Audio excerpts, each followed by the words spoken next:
She was 9 years old, barefoot, running through a truck stop parking lot. At 2 a.m., 20 bikers saw her stumble out of the darkness. She grabbed the first vest she could reach and whispered 5 words. "My stepfather is selling me." What those bikers did in the next 60 seconds changed everything. But what they found inside that diner, nobody could have predicted it. Not the bikers, not the police, and definitely not the FBI. This happened 9 months ago in Oklahoma. The news covered for 2 days, and then it disappeared. But what really happened that night will leave you speechless. Before we get into it, drop a comment and let us know where you're watching from. We'd love to hear from you. If you enjoy biker stories like this, be sure to like the video, subscribe, turn on the notification bell, and share it with someone who'd love it too. Now let's dive in. Route 66 truck stop. Middle of nowhere, Oklahoma. 2 a.m.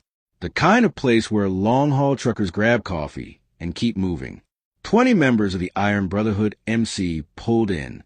They'd been riding from Tulsa to Dallas. Needed gas. Needed to stretch.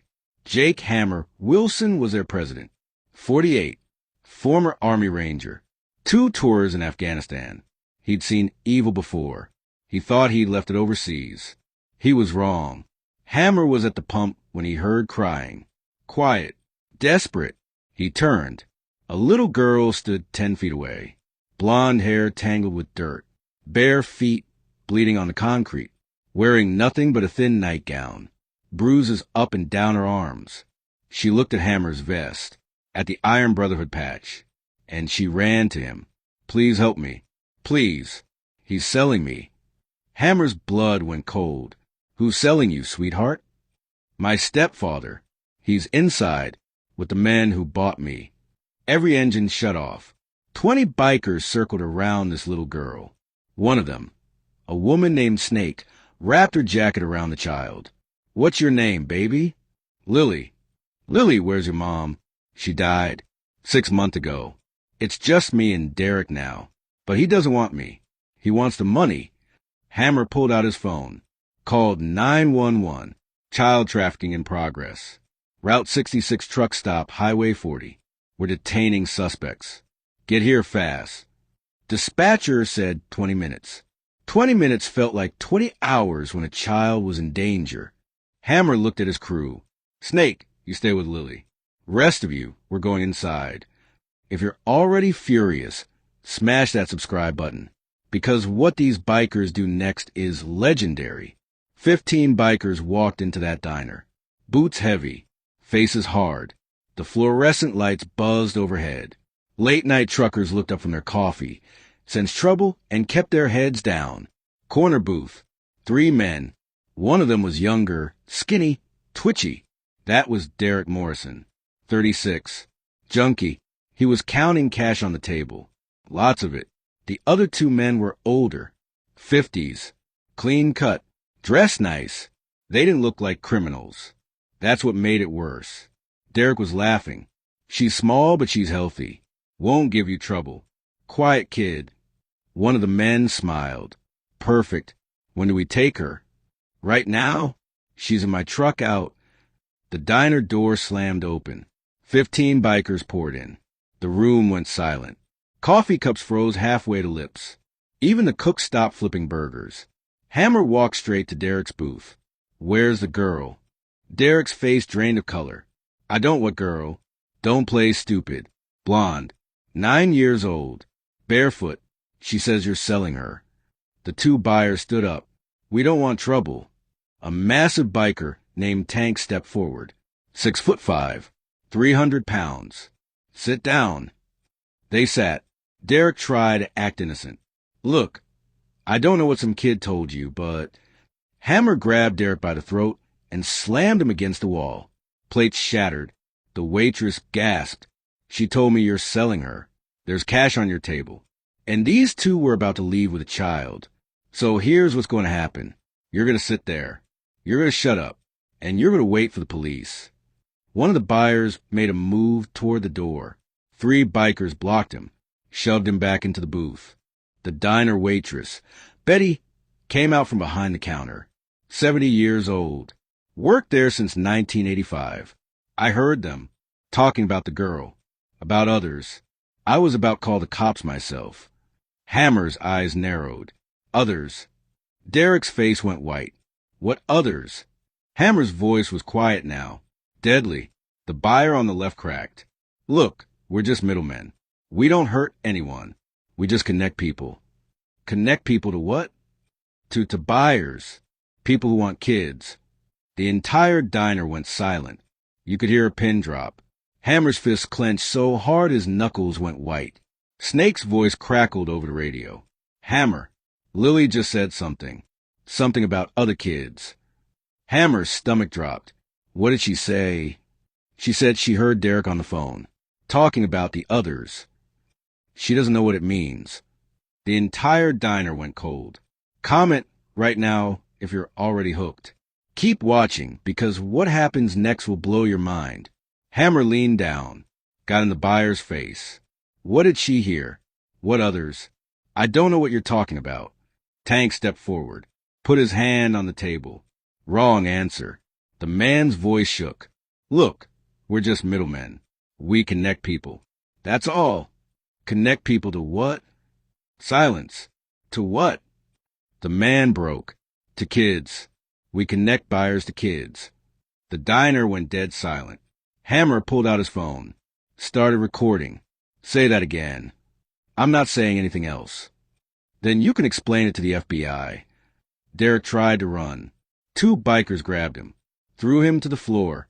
One put a boot on his back. You're not going anywhere. Police sirens screamed in the distance.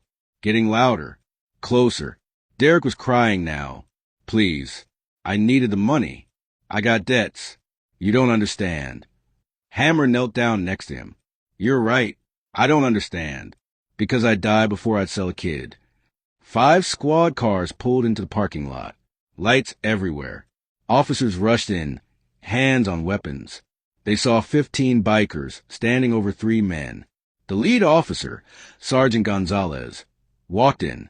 Somebody want to tell me what's happening? Hammer stepped forward. Calm. Respectful. Nam. We stopped for gas. A little girl came to us. Said her stepfather was selling her. That's him on the floor. These 2 were buying. We called you. We detained them. Gonzalez looked at the scene. The money on the table. The 3 men. She'd been a cop for 22 years. She knew what she was looking at. Where's the girl? Outside with one of ours. She's safe. Gonzalez went outside. Found Lily wrapped in a leather jacket, sitting on a bike, eating a candy bar. The little girl looked up with terrified eyes. Hey, sweetie, you're safe now. Can you tell me what happened? Lily told her everything. About Derek hitting her. About the ride to the truck stop. About hearing him talk about money. About running when he wasn't looking. Gonzalez came back inside. Arrested all 3 men. Read them their rights while they sat in cuffs. Then something happened that nobody expected. Her radio went off. Dispatch. Urgent. She stepped outside to take the call. Came back 2 minutes later. Her face had changed. She looked at the bikers. At the 3 men in cuffs. FBI's on their way. Apparently these 2 aren't just random creeps. They're part of something much bigger. Hammer felt his chest tighten. How much bigger? Gonzalez looked at Lily through the window. Then back at Hammer. I can't say yet. But you guys just stumbled into something that's been going on for a long time. The bikers stayed. Waited. An hour later, 3 black SUVs pulled into the parking lot. FBI agents in suits. They took over the scene. Questioned everyone. Took the 3 men into federal custody. One agent, a woman named Chun, pulled Hammer aside. What that little girl told you tonight. It's going to help us close a case we've been working for 2 years. What case? Agent Chun looked at him. I can't give you details. But let's just say Derek Morrison wasn't working alone. And those 2 buyers? They're connected to people we've been trying to catch for a very long time. Smash that like button, because what I'm about to tell you next will leave you speechless. The FBI wouldn't say more that night. But 3 days later, it hit the news. Federal raids across 6 states. Multiple arrests. A trafficking network dismantled. The news didn't connect it to Lily. They kept the name out of it. But Hammer knew. He'd seen the FBI's faces that night. This wasn't just about one little girl. This was about something massive. 2 weeks later, Agent Chin called Hammer. "Can you come to the FBI field office? There's something you should see." Hammer rode to Oklahoma City. Agent Chin met him at the door, led him to a conference room. On the wall were photos, dozens of them, kids, different ages, different states. "Because of what you did that night," Chin said quietly, "we were able to locate these children. All of them." Hammer's voice caught. "How many?" 17, ranging from age 5 to 15. They were being held in different locations. Tulsa, Dallas, Kansas City, waiting to be sold. Hammer sat down. His hands were shaking.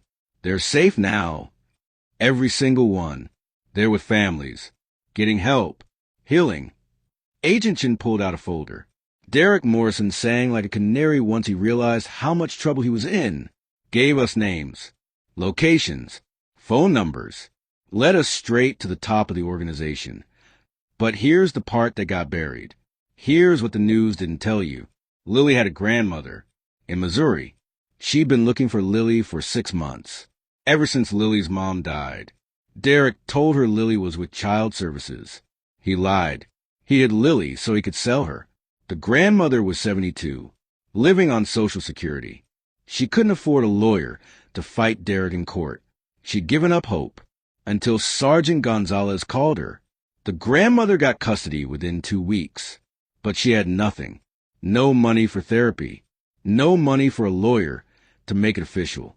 She was barely getting by herself. The Iron Brotherhood heard about it, started a fund, raised $80,000 in 3 weeks, gave it all to Lily's grandmother. Legal fees, therapy, a fresh start.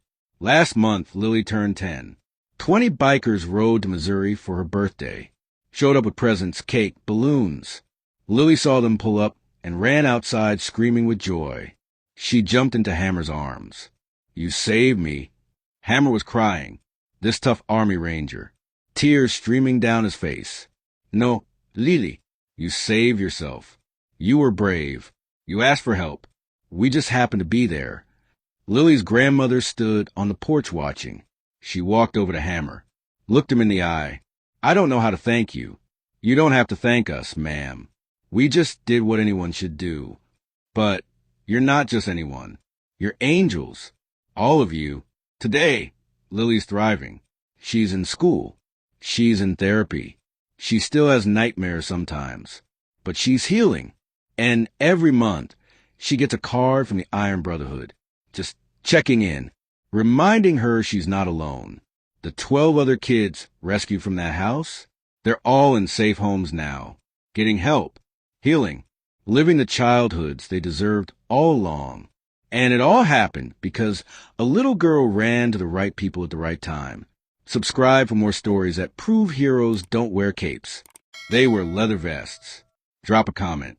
Share this video. Because every child deserves to know there are people willing to fight for them. If you see something, say something, you could save a life.